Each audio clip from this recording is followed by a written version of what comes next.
अब कई होएगी भाई साहब, सुन लीजिए थम तो। एक शहर की लड़की की शादी गांव में होएगी। अब साहब गांव में तो वहीगी।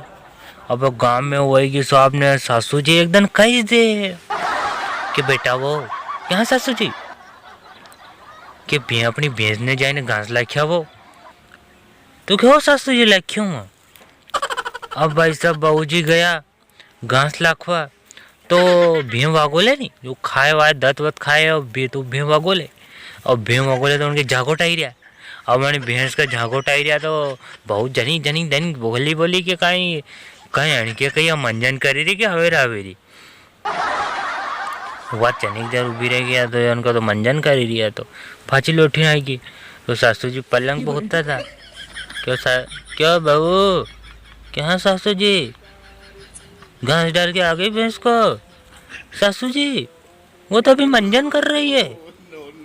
ए सासू जी बोलियो बाबो वाह लक्ष्मी पारी मां लांग नसीबा माई तमार सोचा।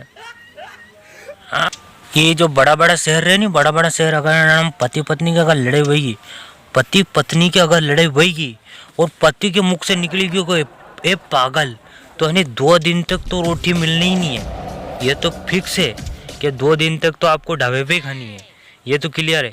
और दूसरी बात अगर उर्दू भाषा में पति के मुख से निकल गया आज तो किलर लग रही हो तो हकीकत कह रही हो मैंने सुबह चाय के साथ साथ गरम पकोड़ा बनेगा ने प्यार बरन दिल निकाल दे देगा।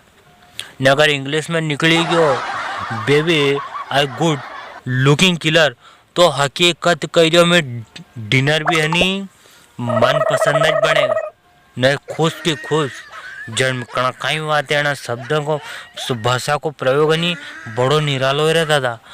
रोज की रोज कथा का ये 12 बजे चालू 3 बजे कथा भैया न कहते 12 बजे चालू 3 बजे थोड़ी बहुत तो कथा खींचे जाए कभी कथा खींचे जा तो कभी ज्यादा कथा खींचे जाए बाया बेटी बेटी क्योंकि आज पंडित है तो लंबी चौड़ी कथा खींची दी।